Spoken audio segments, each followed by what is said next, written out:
അപ്പോൾ ഇന്ന് ഊട്ടിയിലെ മസനഗുഡി എന്ന് പറയുന്നൊരു ടെമ്പിളിൽ പോകാനായിട്ടാണ് നമ്മളെല്ലാം റെഡി ആയിട്ടുണ്ടായിരുന്നത്. അപ്പം അടുത്ത വീട്ടിലെ ചേച്ചിൻ്റെ കൊച്ചാണ്. അങ്ങനെ ഫോട്ടോസൊക്കെ എടുത്ത് അങ്ങനെ അവിടെ നമ്മൾ റീച്ചായി. ഭയങ്കര തിരക്കായിരുന്നു, ഒത്തിരി പേരുണ്ടായിരുന്നു.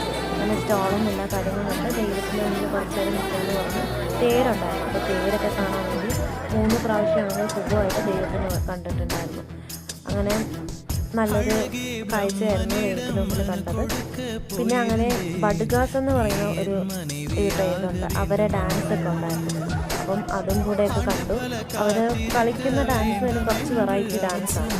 അപ്പം അത് കാണാൻ തന്നെ നല്ല രസമുണ്ടായിരുന്നു. അങ്ങനെ കണ്ടുകൊണ്ടിരിക്കുമ്പോൾ തന്നെ ഇവർ ദൈവത്തിൻ്റെ ഇതിനായിട്ടായിട്ട് ഉപ്പ് എടുത്തെറിയുന്നുണ്ടായിരുന്നു. അതൊരു വഴിപാട് പോലെ. പിന്നെ കൊച്ചുങ്ങളെയും കൊണ്ട് ജസ്റ്റ് റൈഡിലൊക്കെ കയറാമെന്ന് വിചാരിച്ച് അങ്ങനെ അത് കണ്ടില്ല, ഹാപ്പി ആയിട്ട് പോയിക്കൊണ്ടിരിക്കുക. അങ്ങനെ കണ്ട് ഫുഡൊക്കെ കഴിച്ച് അതിൻ്റെ ഫോട്ടോസൊന്നും എടുക്കാൻ പറ്റിയിട്ടുണ്ടായിരുന്നില്ല. പിന്നെ എല്ലാ തിരക്കിലും കൊച്ചുങ്ങളൊക്കെ കൊണ്ടുപോകില്ലേ.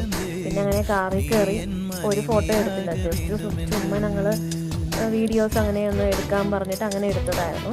വീട് റീച്ചാനായിട്ട് ഒരു 5 മിനിറ്റും കൂടെ ഉണ്ടായിരുന്നുള്ളൂ. ആ ടൈമിൽ പെട്ടെന്ന് കാട്ടെരുമകൾ വന്ന് മുന്നിൽ നിന്നു. ഒന്നും ചെയ്യാൻ പറ്റില്ല. അടുത്തും വണ്ടികളുണ്ടായിരുന്നു, അവർക്കും പോകാൻ പറ്റിയില്ല. ഇത് കുറച്ച് നേരം തന്നെ ഭയങ്കര ഉഗ്രമായിട്ടായിരുന്നു നിന്നിട്ടുണ്ടായിരുന്നത്. കാരണം അടുത്തുള്ള വണ്ടിയിലെ ചേട്ടന്മാരെന്ത് ചെയ്തു, പെട്ടെന്ന് കല്ലൊക്കെ എടുത്തിട്ടുണ്ടായിരുന്നു. അപ്പോൾ അതും കൂടെ കണ്ടപ്പോഴേക്കും എല്ലാവർക്കും പേടിയായി. കണ്ടില്ലേ, അവരെന്തോ എടുത്തെറിയും. ഞങ്ങൾ വേണ്ടാന്ന് പറഞ്ഞിട്ടും അങ്ങനെയാണ് ചെയ്തത്. പിന്നെ പേടിച്ച് വീട് എന്താ റീച്ച്